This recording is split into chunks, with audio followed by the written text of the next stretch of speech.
South Africa have drawn the last test against Australia in a match that was hampered by rain and very consistent performances from South Africa in general. Whether we deserve to draw this match, I will argue no.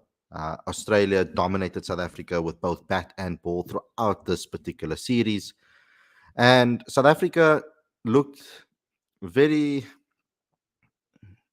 stale, if I can think of any other word, particularly in the batting lineup. I think that South Africa didn't come to the party with the bat, particularly the captain as well.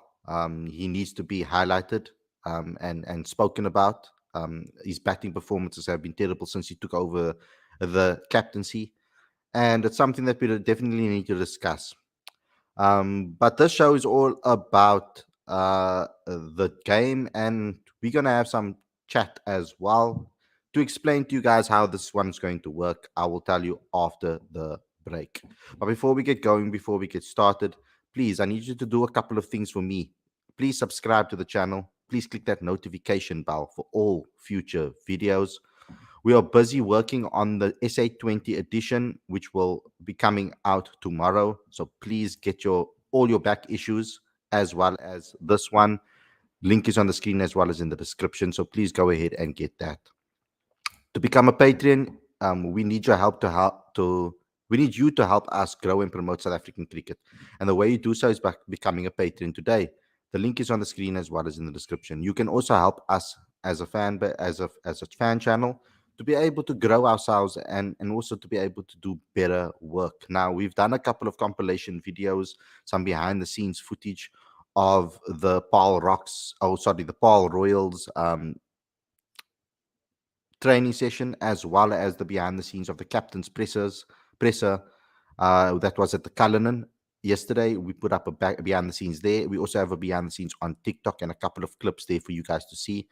And please go ahead and go look at that, subscribe to that. We'll see little clips from the show as well on there. We're trying to promote our show to as many people as possible. Please clip it, please share it to as many people if you can. If you think that I said anything that you agree with or don't agree with, please share it with as many people as possible, because we need more people to subscribe to this channel. We are growing slowly, guys, but we want to pick up the pace, of course, at any point.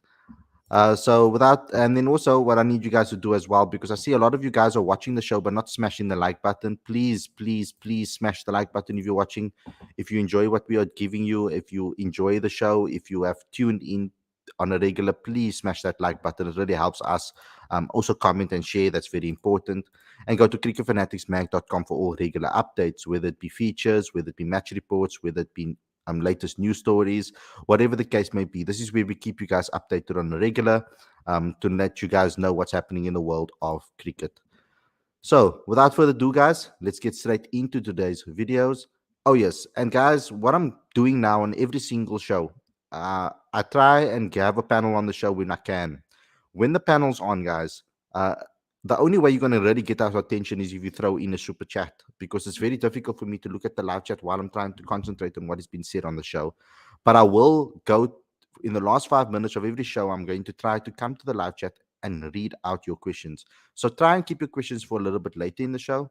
And then I'll answer them, because I really can't go right to the top of the live chat and answer every single question from the top. So please keep your questions for later. You can comment on what we are saying, of course, throughout the show, talk to each other, have conversations, but keep your questions towards the last 5 minutes of the show if you want them to be answered. Otherwise, get involved with the super chat. I have to stop everybody and I have to ask your question. So let's get straight into today's video. I'm looking forward to discussing things with you guys, but not feeling so happy about this performance.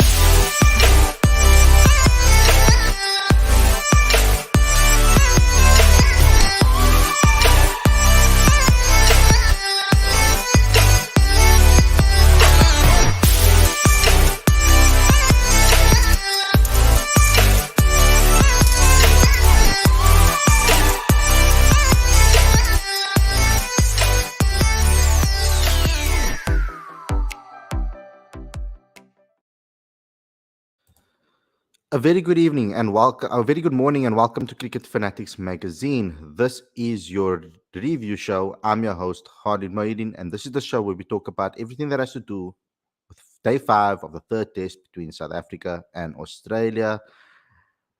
It was it ended in a draw, guys.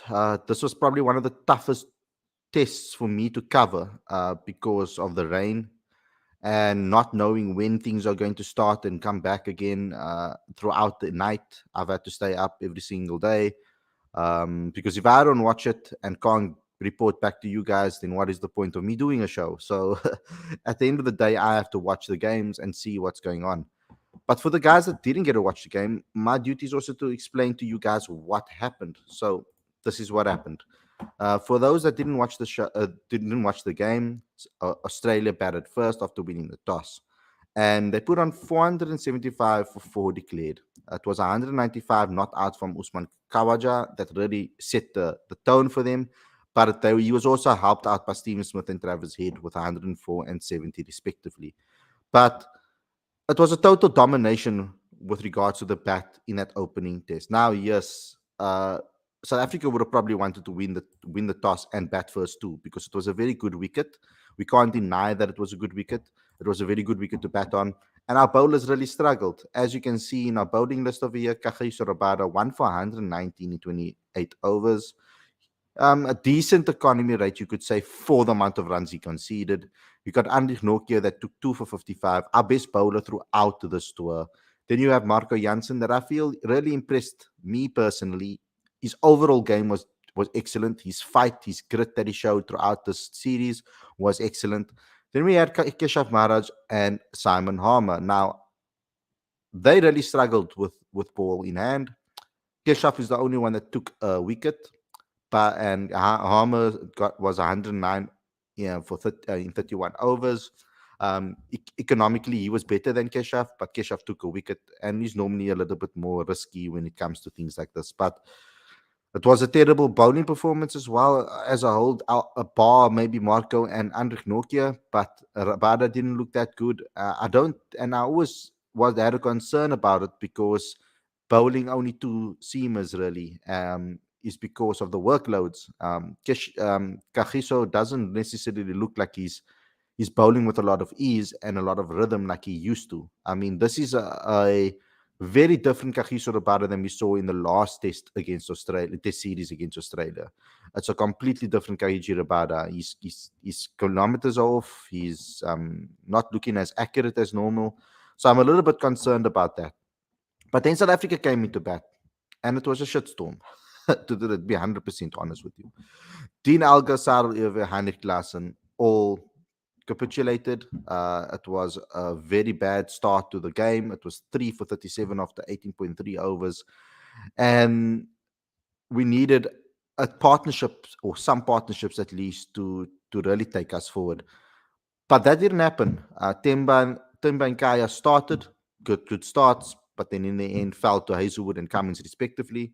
Calvin tried, and he couldn't back up what he did in the other two tests. Marco Janssen kept himself in the game. He kept himself at the crease to try and prolong things, and he ended up with 11 after 78 balls. But it was the two spinners with a bat that put on a partnership to get South Africa into a position that was relatively acceptable. Relatively, we want 400, we want 500, but 255 was all we could manage. I mean, Harmer getting 47 and Kesha 53. With regards to their bowlers, Josh Hazelwood was phenomenal, and the stats read something very interesting because I always speak about Josh Hazelwood's accuracy. It's what makes him a good T20 bowler too. He knows how to keep the ball in a dangerous area consistently over time. That's the key to Josh Hazelwood. And that just shows that South Africa wasn't doing the same, because if they did, they possibly could have had a lot more joy in this game if they were a little bit more consistent with their line and lengths. We struggled against Nathan Lyon too, which was a shock to me, and it's actually not a shock. It's more of a concern for me because we've now brought in new players that are now struggling against spin again. So that's another aspect of the game that they need to now learn. Like you guys all know, I've told you guys what I think about this selection and the selection policy, but I'll get into it a little bit later because I think we need to get into it a little bit more. Then South Africa went into bat again. They were sent into bat again, and we survived. I mean, Cyril Evia, I have to give it to him. He survived for 125 balls. He didn't get a 50. He got 42. And he showed a little bit of grit to try and survive the day. And I think he deserves credit for that, for getting the draw. We also had Heinrich Klaassen that put on a 35 before he was bowled by Hazelwood. He hasn't really kicked off at the number 3 position at all. He doesn't look to me as comfortable as the likes of Keegan Peterson, as the likes of Zubair Hamza, and others that played that role before him. So I have a concern about Heinrich in that position. I'm actually quite shocked that they played him in that position and that they didn't play him lower down in a position at 5 or in a position in 5 and rather move Temba Bavuma up the order. That would have been my first preference because Temba is the more senior batter. But in the end, 106 for 2, and we saw out the day and ended the game in a draw. Australia winning the series 2-1. Man of the match, play of the match was Usman Khawaja, and play of the series was David Warner. So that was the summary of the match. Now, let me just give you some insight into what I think personally before I get the panel on the show. I think our selection policy is all wrong. From what I've heard from Dean Alger, from what I've heard from the coaches, experience trumps everything else, and even if it is domestic experience. Now, I don't agree with that 100% because you can have 100 games, but only have but only have a couple of hundreds and a 50. The point, and a couple of 50s. The point is, for me, if you can't score hundreds in domestic cricket, you can't expect to score hundreds easily at international cricket. If people are saying that our domestic level isn't as strong as the rest of the world, we're always constantly hearing that people are telling us, oh no, your domestic cricket is weak. That's why you're producing such weak players. No, then pick the best out of the weak bunch if you're calling our players weak. Now, what determines these players' ability to be able to score runs? For me, first and foremost, the basics is the average, the basics is the amount of runs scored, and the basics is 50s and 100s. But you need to look a little bit deeper into the story. For me, it's everything has got to do with conversion rates. If you are converting at a high rate, that means that the chances of you knowing how to convert at the international level is higher. It's more probable for you to be able to convert those 50s into hundreds if you're already doing it in domestic cricket. Because scoring hundreds is a mental game. It's a hurdle that you can get over. It's a hurdle that you can learn to get over. There are certain techniques that could help certain players. Every batter has different techniques. I've spoken to Tony, I've spoken to Carl, I've spoken to Aiden, I've spoken to many, many guys to ask them, Keegan Peterson, what does it take for them to convert? Even Reinhard van Tonder as well, and Ryan Rickelton. What does it take for them to convert? What do they do to convert from 50s into hundreds? Because the whole aim, especially if you're top order batter, is to score hundreds and big hundreds at that. That's what wins you games. All Australia did, they had a couple of guys that scored a couple of hundreds, and that's what won them the series. It's as simple as that. It's not their bowlers, it's not anything else. It's that they scored hundreds and they were consistent with the bat throughout the series. And South Africa haven't been consistent for the last 6 years, in my opinion. So this is what we need to change. I think that the selection policy needs to change. I don't think that people should be discriminated in a way against because of their age. I don't think that that means anything if you're not doing anything in domestic cricket. There are some older guys and experienced guys. So if you have an experienced guy that's converting well and a young guy that is converting well, I feel that having a couple of those experienced converters should be in the team because I think that will provide some character, that will provide some mentality and some experience into the unit if they are converting well. Someone like Peter Malan has a very good conversion rate at domestic cricket. Almost every single time that he gets to a 50, he converts to 100, and that's the type of quality that is not necessarily coachable or teachable. You can't teach someone to suddenly convert at international level, and that's my concern about some of the batters that have been selected in this tour. I think that our selection policy needs to change at the moment because majority of our younger players, mid 20s, maybe late 20s, and maybe under 25. You could say that whole range from 20 to 30. We have a lot of batters that are converting really well that can replace any person in this unit at any point, I feel. The aim for me would be to reset, because this is clearly not working. It hasn't been working for 2 3 years now. So why continue with something that's not working? It's the rule of insanity, because you are trying the same thing over and over again, and it's still not working, and you're pursuing it, and you're persisting with it, which is completely wrong in my opinion. You're not going to get anywhere, and you're not going to develop any players and grow them. I feel that a 22-year-old um, or 25-year-old is going to learn way more from a bad situation than a person that is 30, 33. That is just my opinion on this matter. And I think we need to change that selection policy. The selection policy has been very clear with regards to that. Poucher spoke about it. Dean has spoke about it. Malibongo Maketa has spoken about it. So I don't agree with it. No matter how many times they're going to say that that's the selection policy, I do not agree with it. I honestly believe that a younger player will learn more from a bad experience than a person that is a lot older. That is not a hit at anybody um, that is older, and I'm not saying that no older guy should be picked. But if you are experienced, then by hell and water, you should be better than everybody else in the country, better than all these youngsters. You should be comfortable in your game. You shouldn't be still searching to learn certain techniques in your game to take you to the next level. You should already be there, knocking on the door, on the brink of being selected. So I don't agree with that. To the guys that have just tuned in, I just want to give you guys a quick message to you guys to explain to you how the shows are going to work going forward. Uh, some shows will have a panel, some shows will have call-ins. On the call-in shows, generally speaking, what I do is I allow someone to call in, give me their points, and then I respond to it, one person at a time. Other shows, and particularly normally review shows, I'll have a panel, and then you guys can also call in if you like to ask the panel some questions, and then you can leave. We don't want to give you, we're not going to give you too much time to chat and discuss and stay on here, because we have a lot to cover within one show.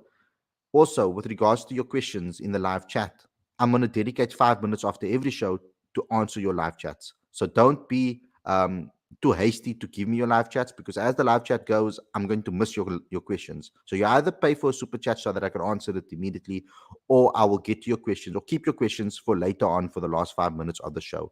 Every show runs about an hour, 45 minutes to an hour.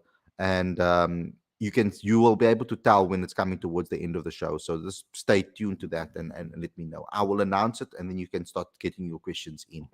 Okay, so let's get straight into, and a couple of things more. There's a couple of videos I'd like you guys to watch on the channel as well. We did an exclusive behind the scenes of the Paul Royals training session with Josh Butler, Jason Roy, Mitchell van Buren were in the nets, Vian Libber, a lot of the guys, David Miller, were all there at the Paul Royals training. We got a nice behind the scenes for you guys to see how they took to their training. They had a middle session, which is a net session in the middle of the pitch. I spoke to the groundsman who spoke to me about the ground a bit. He told me what is to expect from Paul as well. He says it's going to be a regular Paul wicket, a slower wicket on the slower side, but it's going to be a very good batting wickets too. So he gave me some insight into that.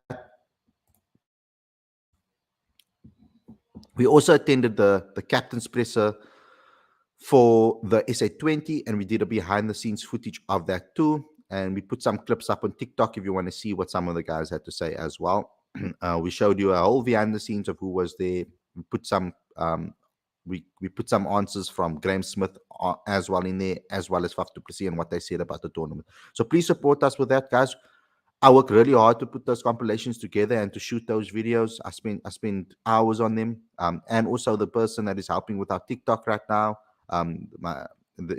he's also been taking a lot of time out to be able to bring out those videos and to make them look good, and to make them entertaining for you guys. So please share them, and please follow us on TikTok too, and in Instagram and Facebook and Twitter and everywhere that we are. Okay, let's get the panel on the show. We've got Ravi with us, a regular on the show, and a new regular in Kelly. Welcome to the show, guys. First and foremost, let me get your thoughts on. Hi. Hi, Kelly. Let me first get your thoughts on the test match. Let's start with Ravi and then with Kelly. Kelly can go first. No problem. You want Kelly to go first? Cool. Kelly goes first. Then Kelly's getting the top spot there in the top corner. Yeah, I'm gonna switch you. Okay. So it's been a long night, guys. So my camera's not going on. Uh, it was it was frustrating. This test, especially the way Dean was rotating the bowlers.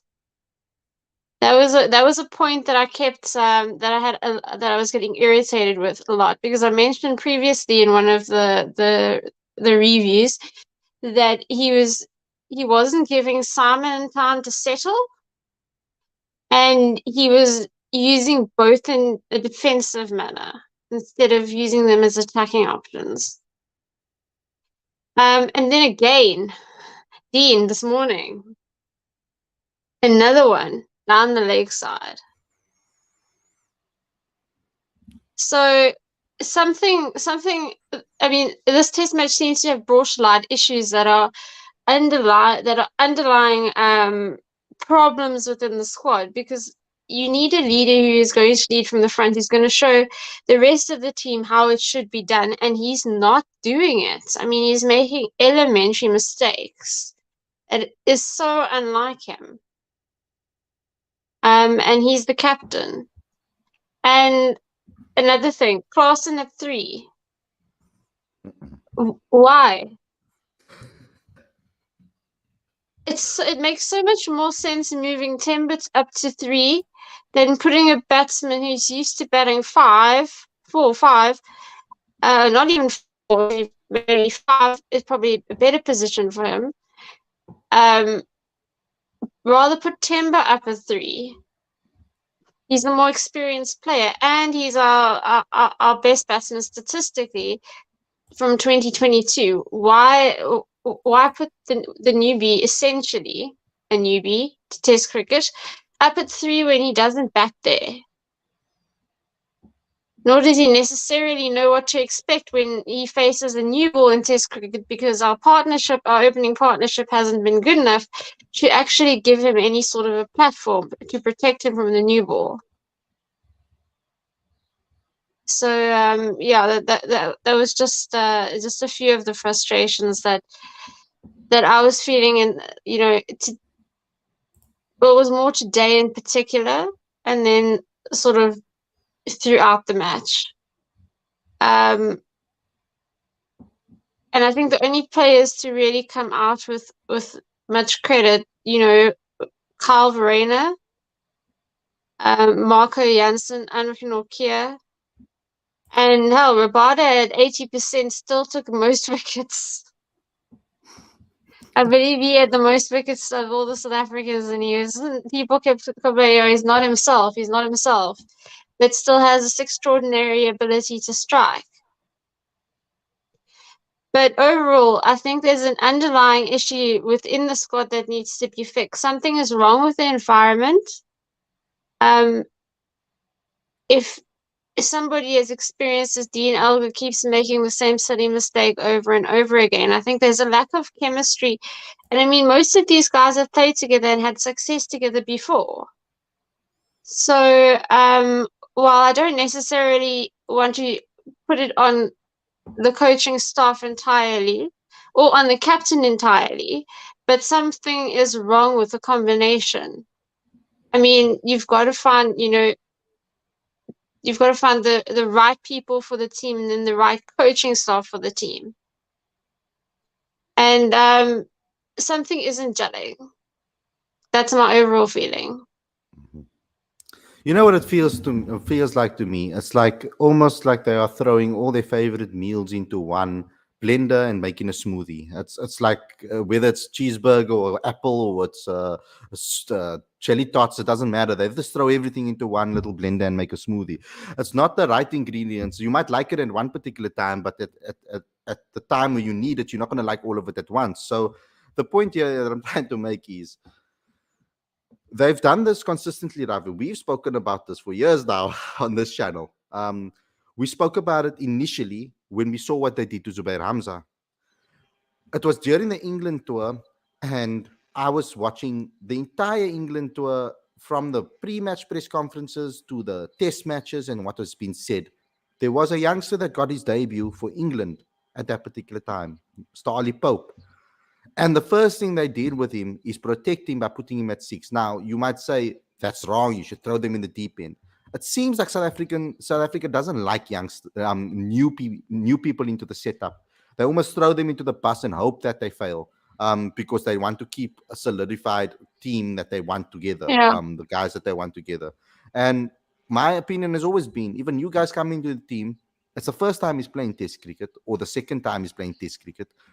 Try and give the senior guys more responsibility and move the younger guys down the order, or the new guys down the order 6 or 5, somewhere where they're a little bit more protected and can show you really what they're capable of without the pressure. Because at that particular time, it's about rhythm first before you want to test how pressure really gets to them. Mm. Test cricket has pressure on its own already. Yeah. I mean, there's enough pressure there already, so it doesn't matter Exactly. where you bat. And the way we collapse, batting at 6 gives him a little bit more time to just like understand why the opposition is taking us out like that. So Ravi, Yeah. your thoughts The other as well? point, Sorry, sorry. Khalid. Go ahead. No, sorry, I was a bit of a delay there. I thought you finished. There's another point about Bavuma. The reason why I thought he would go 3 is that batting down the order, he's often been batting with the tail, and he's often been stranded, at least once in the 90s. He's often faced a second new ball. So facing the new ball in the event of an early wicket isn't going to be unfamiliar to him. 100%. So that's another reason why I found it so strange that they put Carson at 3. Mm-hmm. Oh, we got another person joining the panel, guys. I'll let him go after Ravi. Yes, Kelly, you 100% spot on, and even the same thing happened with Quinny. You know, when at the point when the youngsters were coming into the team, I thought Quinny needed to move up the order as well, and everybody was saying, no, he bats well there. We can't move him. He's our best player there. But it's the same thing. He faces the new ball. He's the best batter. He's the only one that scores big hundreds. Why not move him to 4 and bring in the youngsters at 5 and 6 so that they can almost that Quinny can almost protect them, or the senior people can protect them. So I'm not very happy with the way teams are selected and the decisions that are being made. I think they don't pick people that are complementary to each other either. They also don't pick anybody that has a good conversion rate. It's experience and runs. That's it. And maybe they look at average. I doubt they look at average, because they looked at Cyril Eva's average is 39. And a lot of people were complaining about the fact that he wasn't really averaging that, that people mustn't be picked that are not average over 40. But when it came to Cyril, everybody was happy with it. I don't want to go for Cyril Yeah. alone. I'm a fan of Cyril. I think he's an excellent cricketer and he does amazing things for the Dolphins team and the unit. But for me personally, facts are facts. And if you're not converting I at mean, domestic level, you can't convert. You're going to really struggle to convert at international level. Sean Pollock was talking about it on commentary earlier on. He was mentioning about Cyril. He spends 100 and odd balls here. I'm surprised that Ashwell Prince didn't butt in there and said, you know what, but he doesn't convert well at domestic cricket.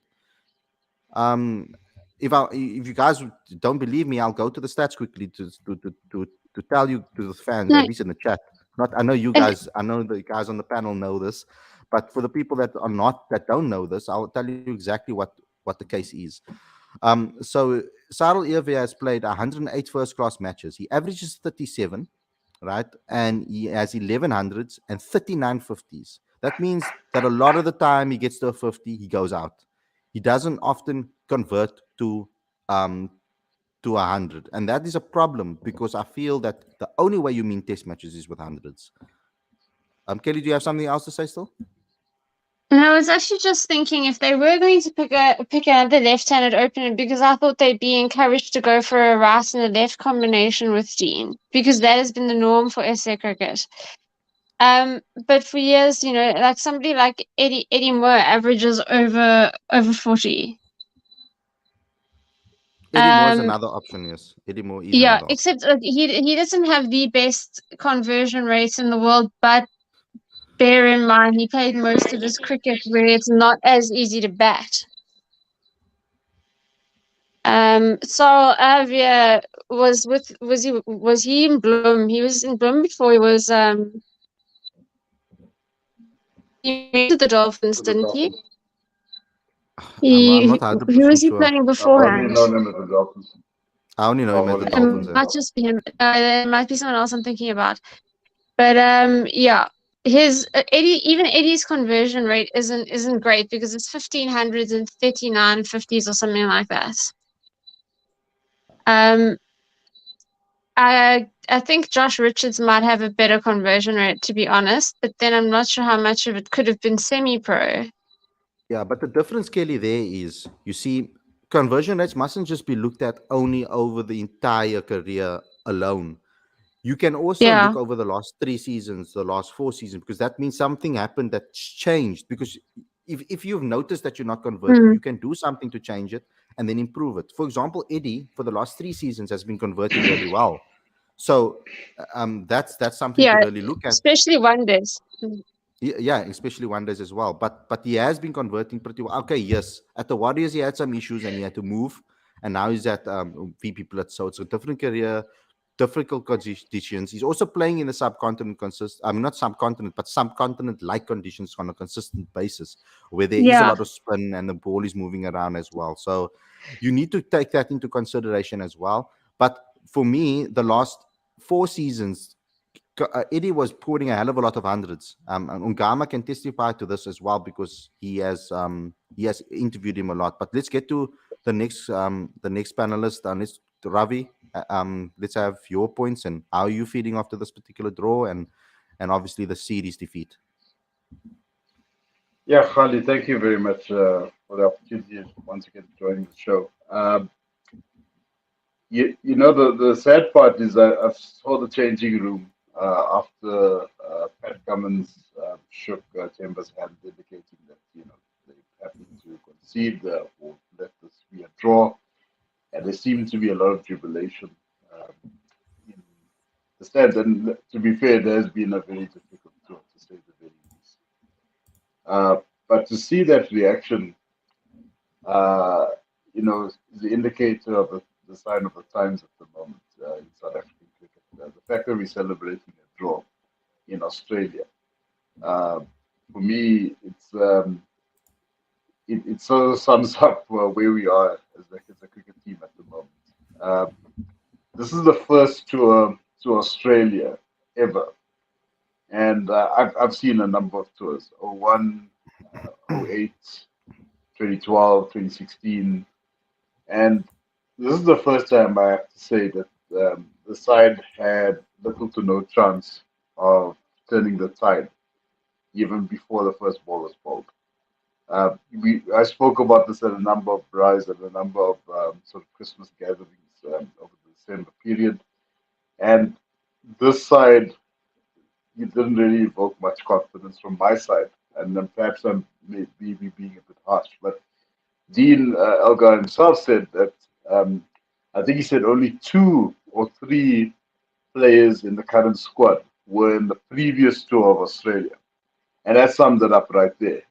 There were a lot of newer guys, there were a lot of individuals that were still developing in their specific roles. There were also some bonehead decisions. I think Heinrich Klaassen, I think we can all agree that was a very foolish thing that was done.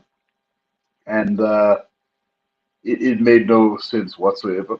But at the same token, I was applauding the fact that they didn't just go back to Rassi as a knee-jerk reaction to say, all right, you go back to 3. You know, TLS has to leave the country for whatever reason. So let's go back to Rassi. I'm glad they actually, you know, thought a little bit outside the box and say, you know, this is actually not working for us. Let's do something different. But putting Heinrich at 3 was by no means a successful transition. I would agree to an extent that the left-hand opening combination is not something that it's something I actually enjoy in the white ball format because I think the power plays have a tendency of being favorable to left-hand options. But I would agree that he needs a more stable right-hand option as his opposite number. At the same token, Dean Elgar, and I think this was the biggest takeaway in the presentation. Uh, in the presentation after the game, where they showed, I think, and I can't remember the exact stats, but basically Dean hasn't scored 100 since he's taken the role as captain. And for me, that's a big concern because Dean, perhaps he didn't have the best conversion rate, but he had 13 test hundreds to his name when he took over as captain. But so clearly there's something wrong. Um, there's a noticeable gap in a leadership from a leadership point of view. It's very clear Dean hasn't been a very vocal guy on the field. He's even in the post-match interview, he was a little bit all over the place. So there seems to be a confidence issue. I would agree with the previous caller, Kelly, where there seems to be an underlying problem within the system overall that we're not seeing, or but it's sort of showing itself up in different ways. So that is a concern. Overall, I thought the bowlers, which was supposed to be our best aspect of our game, perhaps the word I put here was mediocre. I think that might be a little bit harsh. In fairness, Nortje and Janssen were stand-up guys. And again, Rabada, everyone was raking him over the coals, but he's the guy that actually brought home the bacon, as it were. I think he's a leading test wicket taker for the team overall. So not bad for a guy that was ridiculed extensively, by our own fans.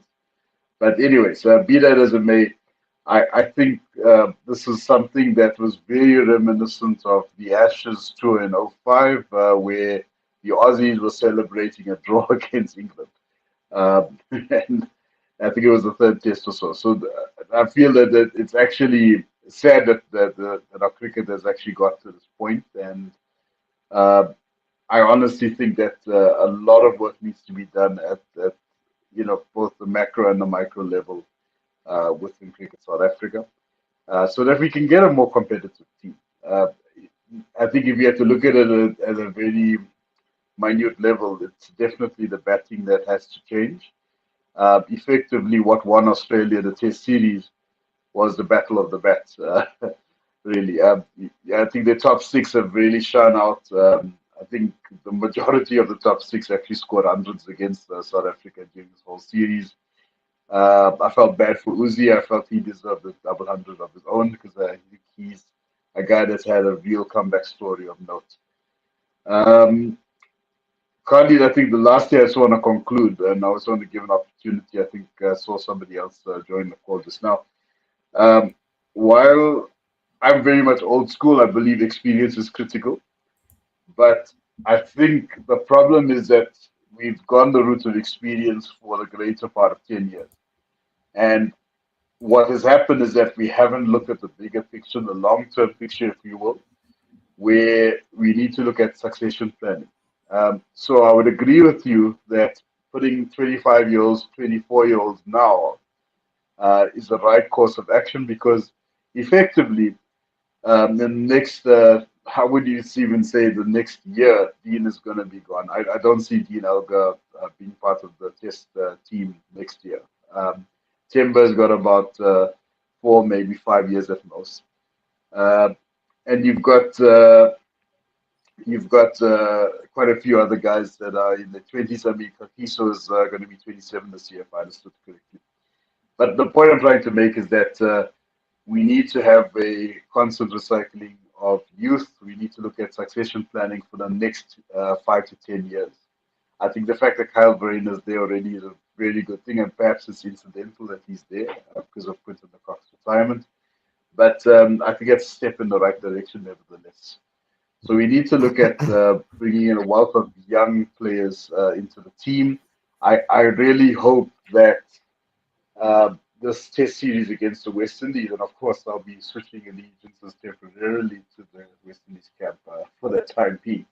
But I hope that we see a much more youthful South African team that will get more experience playing against, I would say, a fairly successful West Indies after coming up in the next 2 months or so.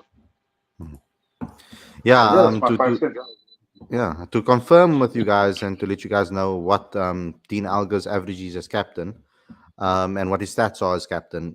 As a captain, he averages 26.87 He has 7 50s, and he's only played 32 innings as captain. Not a captain. He has an average of 40, and he has 15 50s and 13 hundreds. That conversion rate is good. You want those numbers to be close together, guys, as close as possible. When I look at Cyril Earvier as well, guys, Cyril Earvier and Eddie Moore, both of them, I like both players. They have struggled to convert with regards to their conversion rates in 4-day cricket. Cyril's record actually in 4-day cricket is actually worse than his overall stats. Because there's something called Cricket Archive where you guys can actually look at the stats and break it down for each team that they've played for. Now, with the division change, things are a little bit complicated. They've separated the two now. So you have the Dolphins as the franchise, and then you have, for example, KwaZulu-Natal as your province. And they've separated this now so that you can see the difference between the two. Now, Cyril's Dolphins 4-day record, when I'm looking at it over here, his Dolphins 4-day record is 38.97 as an average, 800s and 1550s. So in 71 innings playing in 4-day cricket. Then for KwaZulu-Natal this season, 12 average, nothing's happened for him. If you look at someone like Tony DeZorzi, for instance, he started off at the Titans, getting chances here and there, but yet he still has 250s and 100 in that period. It means that when he plays, he scores. He's played, and when he scores, he normally converts. This season for Western Province, it's 350s and 300s. So an average of, so for Western Province in general, sorry, it's 350s and 300s in 10 innings played. That conversion rate is 100%. It's insane that he has a conversion rate that good. So when I'm saying conversion rates, is only because I want people to score 100. We lack. So when Dean came into the team, we weren't necessarily at first lacking runs. I mean, Abel de Villiers was scoring plenty of runs. Amla was scoring plenty of runs. We needed a grittiness at the top, batting time and survival, so that we can set up our best batters. That was the ideology behind it, and that was the thought behind it. Right now, we need our openers to set up the game for our less experienced players so that they can come in and play with freedom. So they need to pick a combination that can convert. It's as simple as that. Aiden Markram has a very good conversion rate domestic cricket. Aiden Markram needs to be looked at once again, I feel. And I think that he needs to be brought back into the side as an opener and possibly as the captain. And I think a guy like maybe Joshua Richards or someone else that is converting well in the 24-year-old, 25-year-old mark should go into that position. And it's not just, I'm not saying this just being ageist just because for the sake of it. There aren't any experienced players currently in our setup, bar Peter Malan, that is converting at a good rate consistently over a period of time. So it's crazy. It's crazy. So let's go to Kelly. Kelly, anything else you want to say? Actually, ironically, I just posted something on Twitter about whether it would not be worthwhile Aiden moving up the order, because a lot of people are thinking about Aiden as a prospective let's put camera on, as a prospective captain in future. So it might be worth, it might actually be worth putting him up the order where he's had all of his success. Yeah. Instead of keeping him at 4 or 5 and possibly taking a middle order spot that might better suit players like Yanaman Milan or David Bellingham or somebody who's not an opener. And then the problem there is, I don't understand that, Kelly, because a lot of people are calling for Aiden at 4, shifting around just to keep him in the team, where he scored majority of his runs as an opener. So I don't think it's the fact that he can't open the batting. There's something mentally going wrong with him. Yeah, there's something mental going on there.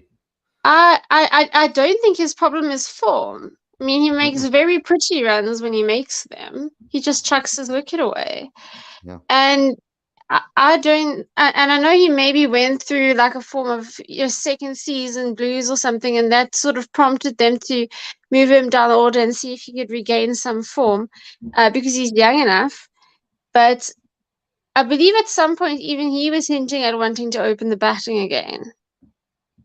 Can't remember which interview this was, but I seem to remember seeing it somewhere. And I think maybe, it'd be better for his focus, having to sort of focus immediately and apply yourself immediately instead of going on when the shine is off the ball and, try to just play shots. Get out of that white ball mindset.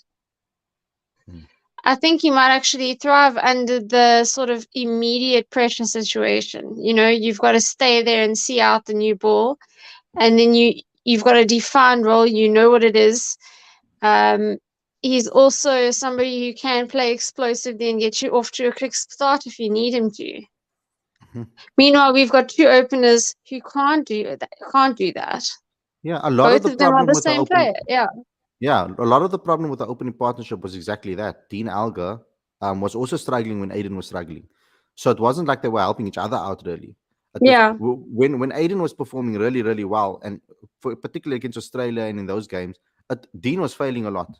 So it wasn't. There wasn't a lot of opportunities for them. I feel as an opening pair to bat together for long periods of time. Someone always lost their wicket at some point. So we need to find a combination that works and that can put the pressure back on the opposition. I don't think maybe this grittiness from Dean Yeah. is the right way to go when you don't have an informed team behind you that Well, can benefit from that. grittiness is only going to work if you're making runs. I mean, there's no use grinding out like Russie, even grinding out 20 to 40 balls and having Yeah. 10 and getting out. Yeah. I mean, that's not his natural game, and it's just yeah, while being nuggety and grinding out an innings might be something Dean is known for. If he's not making runs while doing it, then what's the point? Yeah. He's barely even punishing the bad balls. He's actually getting out to the really bad ones. He's not playing his characteristic game either. He's not playing No. that gritty game. He's looking to play shots and looking to play to force runs rather than just grinding it out and being the tough guy that we know him for years. I mean, that's the reason I think that he's going out leg side almost every single time because he's looking to score. He's constantly looking to score rather than to survive at the crease, which was always his motto ultimately. He always said he doesn't play the pretty shots. He's the one that grinds it out. And I want to see that Dean back again. I don't think it's over for Dean. I just don't think he's the right captain. He's making very Well, weird decisions in the field and he's also not performing with the yes. bat as a captain. So I'm not necessarily saying that he needs to be thrown away immediately. I mean, until one of these youngsters show more consistency in another season, we Mm, could have him for one more year. I mean, Josh Richards is still young. Tony DeZorzi, I yeah. feel, needs to be in this team. Zubair Hamza still has a chance to maybe recoup himself and bring himself back to what he was before. You still got Keegan Peterson coming back into the mix again. You've Yes. got a lot of youngsters. Jordan Herman is showing himself. I don't think that Yeah. after one season you can just pick Jordan Herman and put him in the No, focus team. not yet. No, Yeah, no, no. there I needs don't to. think We after one need to track season. him. We need to track him because look at what happened to Reinhard van Tonder, who was arguably, Yeah, in my opinion, one of the most talented batters over the last generations. In my opinion, grit he the has. He has second season slump. That's it.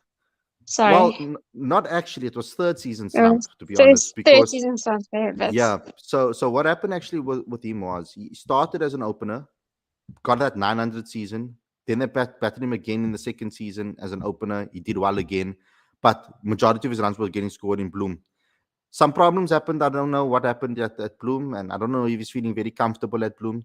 But he didn't have a good third season, and now the season that he's currently playing, he got 100 at Newlands against possibly the best bowling attack in the country, in my opinion, in a 4-day game, with regards to experience and variety in those conditions. So he got a very good 100. I watched him play that game live, and it was exceptional to watch. Now, I do think he still needs a season to show more consistency. And that's the problem. We want to throw people into the mix, or us as fans in general want to throw people into the mix before they're ready, and sometimes that can be bad for people too.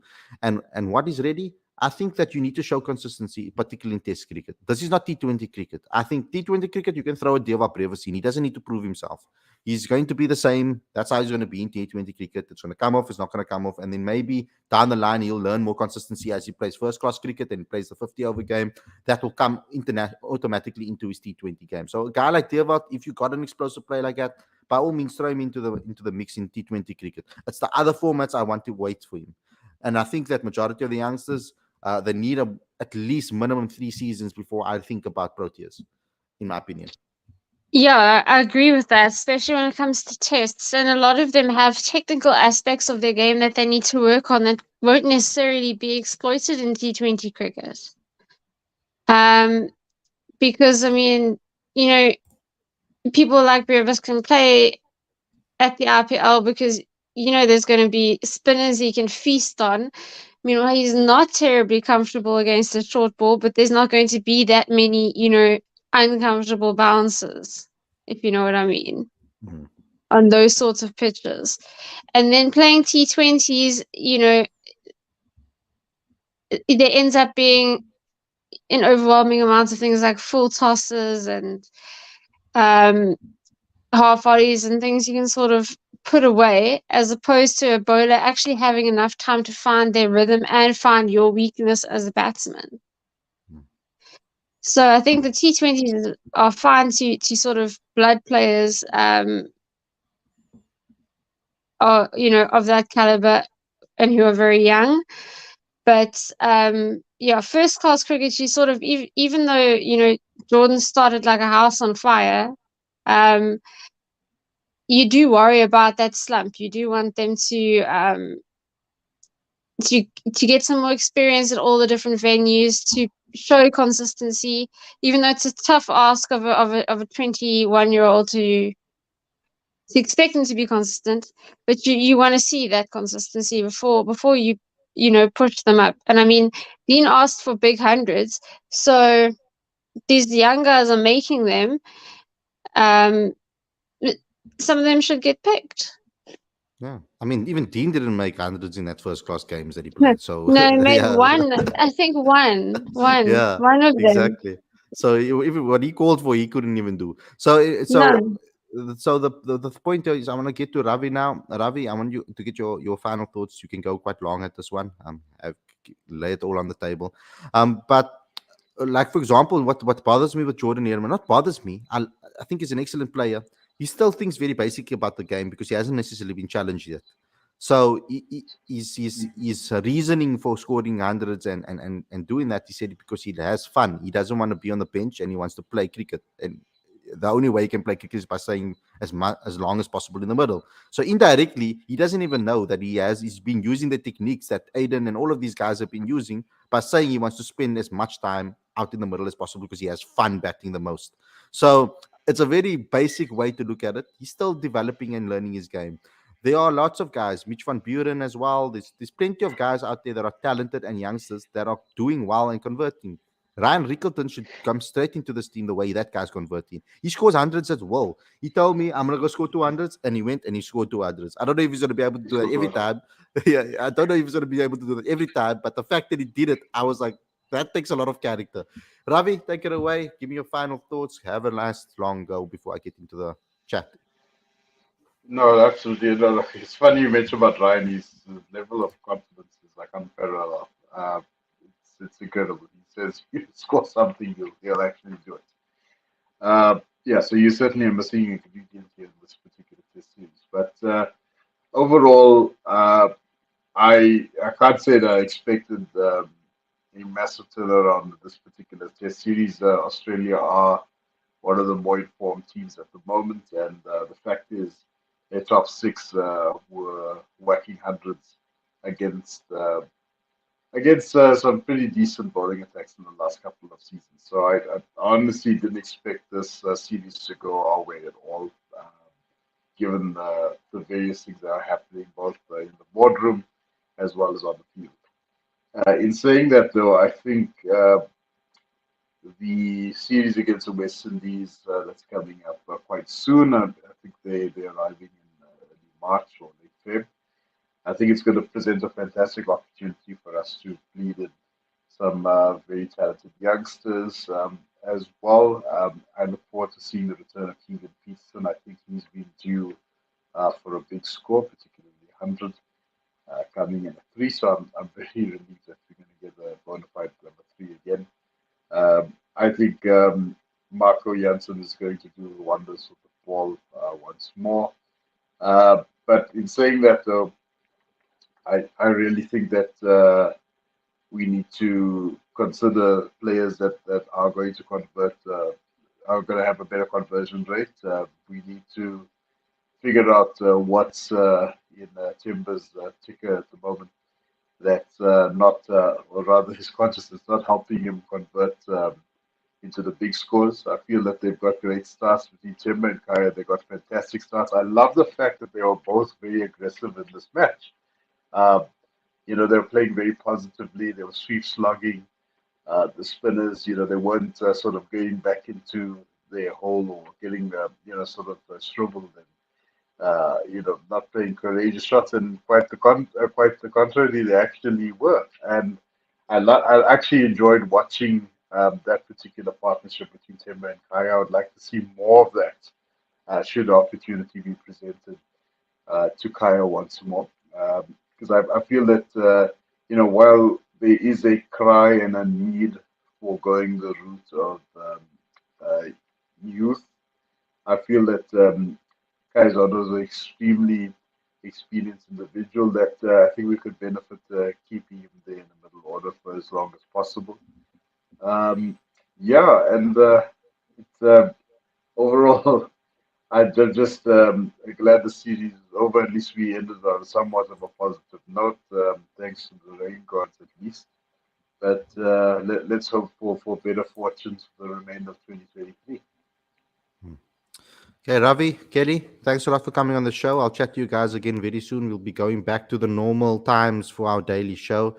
Mind you, we'll be doing a competition. If I get tickets for the Newlands game, I'm going to be bringing having a giveaway and a raffle for all you guys, so that you can enter to win tickets for the game. It will be in pairs of 2. I'm just waiting for confirmation if they are available. So yeah, thanks Ravi, thank you Kelly. I'll chat to you guys very, very, very soon. Thank you for all the points that you gave me. It was excellent. So let's get into the live chat before we leave, guys. I'm just going to start randomly at the bottom of here. Stuart says we need to get guys like Tony DeZorzi, Jordan Herman, and Josh Richards going and playing some county cricket will help them a lot. It will help them a lot, I feel. And especially with the amount of 4-day cricket we play. We don't play enough games. So I think that these guys do need to find a way to get into England and play some county cricket in the off season, so that they can play more first class cricket, because we don't have enough games here to be able to. And that makes it even more special when these players convert well, because they don't have many games to play with. And that means that every single game is a pressure for them to score runs. So they don't have many games to F up in. So that's what makes it even more special. Please smash the like button, guys. A lot of guys are watching and not clicking the like button. Please, it's just one, it's free. So please click the like button and also subscribe. Kelly Robbins agreed. Herman, in particular, seems a bright prospect, playing so well and only 20 years old. Hope that Tony DeZorzi gets selected to play against the Windies. Yeah, I would like to see Jordan Herman play a couple of seasons before we start thinking about him. The thing is, they need to do the right with the youngsters when they do perform. So if they have a great season like Reiner van Tonder did in his first season, Sinitembe Klashile had a good season in his first season. He didn't convert his 50s, but he scored a hell of a lot of 50s. And like Jordan Herman's having right now, the aim should be to make sure that you put structures in place to make sure that they develop to the level that you want them to, and put structures in place at the franchises so that they can actually help them grow their game, so that they can eventually become a pro tier. I don't like this leaving players to their own devices. Why should Ryan Bickleton, out of his own, go and call Neil McKenzie, go and get introduced to Gary Kirsten to up his game because he wants extra batting practice? It should be a CSA-driven program. If you identify this is your 11, this is your 15, this is your 23, identify what your 23 are, and then take them and give them plans so that they can develop their game, so that they can be ready in 1 or 2 years' time, so that they are doing the right things to make sure that they can maintain their form, so that they can um, do what they need to do and learn the deficiencies in their game. I think that that's what should happen around the country, they should be already have in their mind who's going to be the replacement for who, so that things just fall into place. You're not scrambling around looking for players to pick, because a lot of the time the guys that they do pick, um, they fail. Ultimately, there hasn't been a lot of new guys that have come in and done well as a batter in South African cricket. The only person really that did extremely well coming in as fresh was Aiden Markram. Other than, and maybe to an extent, Keegan Peterson, but he hasn't scored in hundreds yet. But other than that, there hasn't been a lot of new guys that have come in from a batting perspective and solidified their place and said, putting their hand up and saying, I deserve to be there. And in my opinion, they need to give the best opportunities to the best players that are currently in our system. It's as simple as that. And again, I stress, in Test cricket, it's about, and especially top order batting, it's about scoring big hundreds, not just scoring 50s here and there. It's about scoring big hundreds. As you go lower down the order, it becomes less important, in my opinion, and dependable on whether you have collapses or not. So when we had collapses, I believe that Temba should have scored more hundreds. Um, when we got more collapses. Now, right now, hundreds are of utmost important to him too. And if he doesn't start to score hundreds very soon, that wins us games, we're gonna have to consider what we're going to do with him too. The conversion rate. If you look at players domestic cricket, the guys that are not scoring hundreds at domestic cricket, I mean international cricket, go look at their conversion rates, guys, and see that is the reason. You can see that that's the reason. They are related. Scoring 100 is a mental game, 100%. It's not only about having it's not only about having technique. It's not a technical thing. Scoring 100 is not a technical thing. It's a mental thing. So obviously, if you're programming your mind to score big hundreds on a regular basis, you're gonna automatically score big hundreds. The challenges will be different, and that can obviously be explained to the players, and they can see that from the conditions and being able to. And another thing is reading conditions. Sorry, I want to add that in there. We need to teach our younger players on how to read conditions, because they have no clue. A lot of the times we've seen our captains also make terrible decisions when it comes to conditions. So where the whole country is saying do X and they do Y. So it's crazy. Um, Not 100%, but 50%. Yes, sorry. Tony has a 50% strike rate, which is pretty high, guys. You want it 50 and above as much as possible. No Peter Malan show, not again. No more 32-year-olds, please, guys. All I said is that if we are going to go with experienced players, you might as well pick experienced players that are converting already at domestic cricket. I think Aiden will be the white ball captain. Bavuma should move to 3, says Shatil. I agree with you. That's what I thought was going to happen. It surprised me that they put the new guys in at 3. It's happened so many occasions in the past. Dennis De Bruin, Keegan Peterson, Zubair Hamza. We throw our new guys into the at 3 when there are experienced guys already in the team. It's mind-boggling to me. It's like setting yourself up for failure. Markram to open and captain. I agree with this. This is what I actually want to happen. I don't necessarily. Who would you guys make captain if Alka steps down? I would bring Aiden back. I don't think Aiden's issues are issues of technique or issues of poor form. I think it's a mental issue and a team culture issue. I think if they've sought out the environment in the Proteas and give him the responsibility that I feel that he deserves at this point, then I think we will be able to grow.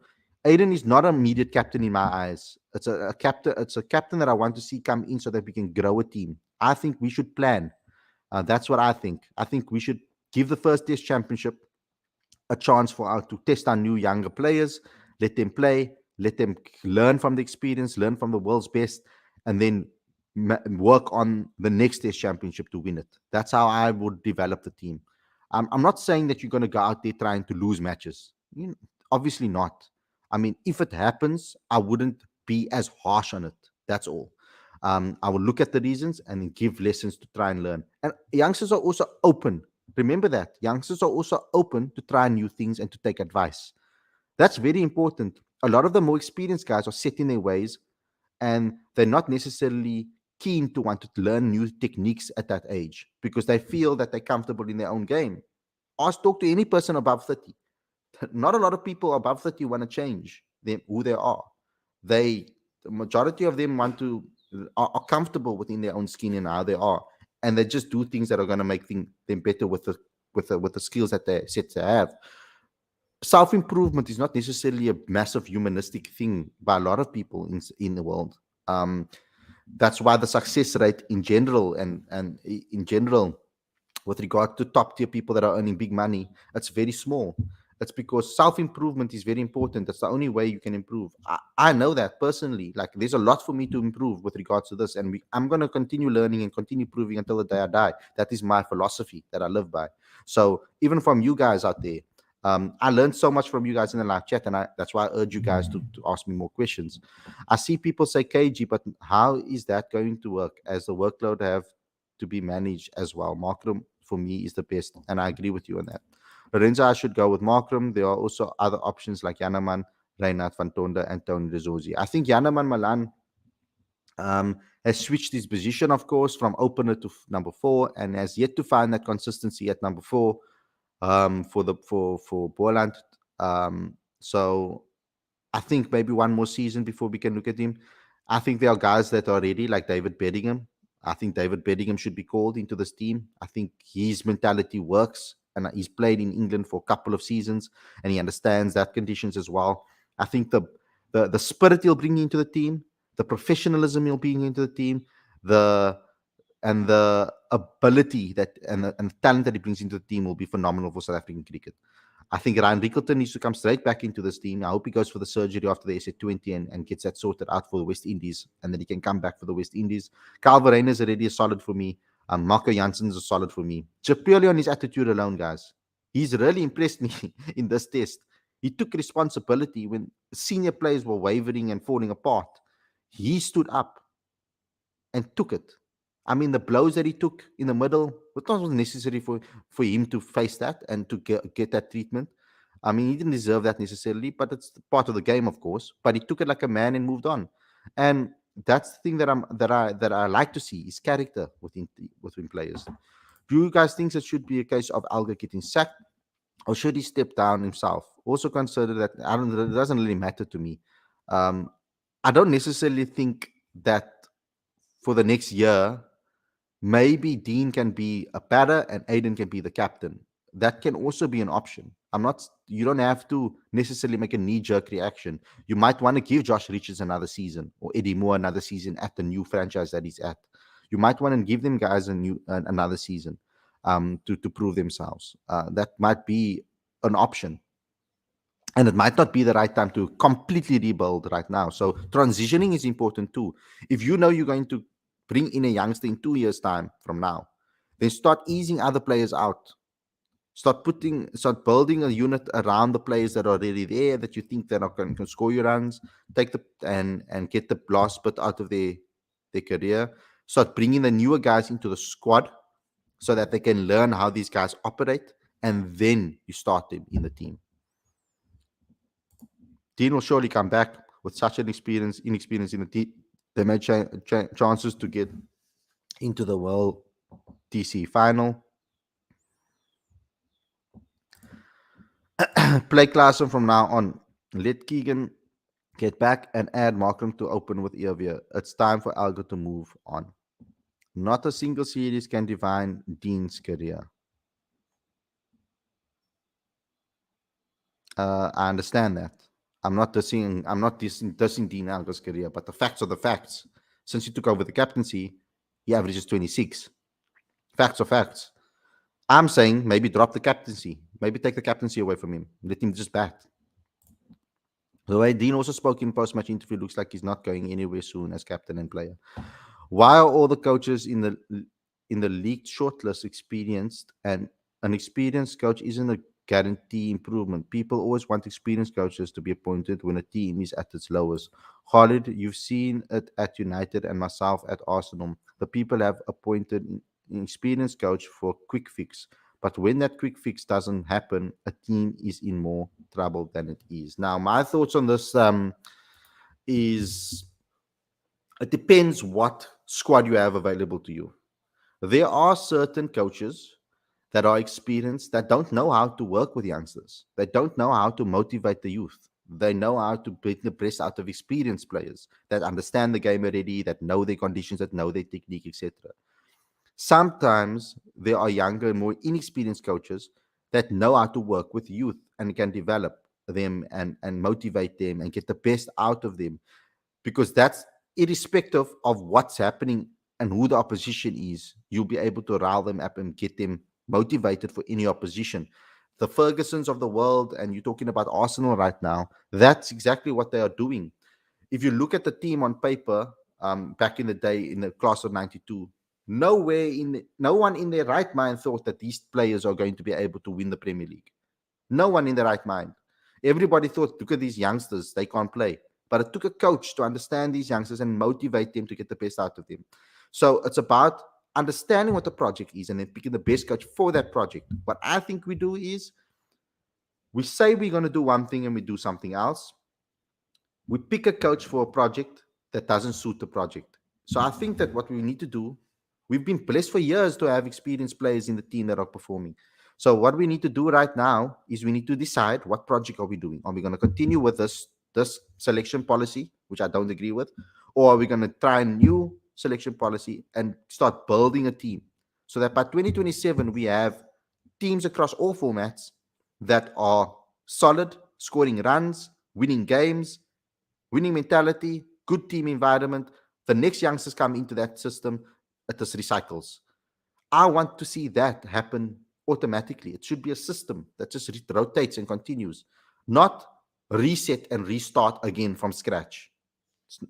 Because we're just building a foundation, we're building a house on a terrible foundation consistently and hoping that it's not going to crumble. It's crazy. Klaassen should also be playing against West Indies. We can't keep playing him one game here and another there. He should get an extended run in his position at 5. Need to stop messing around. Yes, Klaassen's conversion rate was good this season. He did very well this season. And I think that he needed to bat in his position that he's batting, 5. That would have been the smart decision, and that wasn't made. Should Mulder get another opportunity? I think that he's doing what we've asked him to do. He's gone back to domestic cricket and scored runs with the bat. I think he should focus more on his batting, to be honest with you. I think the bowling should be an extra part when we need an extra bowler. I think Mulder should really focus on his batting, because I've always seen him as a batter first and then a bowler. And if he can do that, he'll be a massive asset for South Africa at 5, because we'll have someone that can give us a couple of overs too when the other bowlers need a rest. And that's that's a very important skill to have and asset to have in the team. I'm not even sure about the series against Windies. They gave much tougher fight to Aussies than South Africa did. Yeah, it is a bit of a sad one. A point Wandile Guavo is perfect. Start a long-term project. Wandile already knows a lot of the team. He also knows Enoch well. Guavo is a good option as well. I agree with you. Jeffrey Toyana, I think, is another good option. He understands how to get the best out of youngsters, and he also has a good eye for talent in domestic cricket. If you're going to look local, Pavuma should bat at 3. And also Mali Bonga Maketa is a good coach. They just need to give him the right project to do. The current project with these experienced guys, I don't think that's the right project. I think they need to give him a fresh new team. That SIA team, literally that SIA team should be South Africa. Almost. Majority of them should be the South African the Proteas team. So give him that to work with, or some of those guys to work with. Khalid, your thoughts on the shortlist candidates for the test and white ball team? Klusner, I didn't see this, guys. Where did you see this? I'd like to know where you guys saw this list. I didn't see it. This seems like a whole lot of this seems like Rapport also. Oh, it's Rapport. Okay, so it's Tinus that wrote this. Klusner, Pybus, Mali, Shukri, Rob Walters, and Burrell. Rapport also states that Klusner is in the running for the ODI's T20s. Interessant.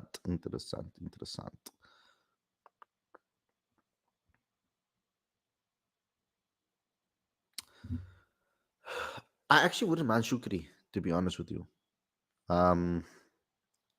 If we're going with a younger team, then I would go with either Mali, Shukri. If we're going with a more experienced team, or late 20s into 30s team, then I would probably go with Burrell, Pybus, or Walters. Kluzna in Test cricket for me, I don't know, not for me. And in the white ball arena, with regards to Kluzna, I would like to see what he does in this SA20 and how he approaches the SA20 first.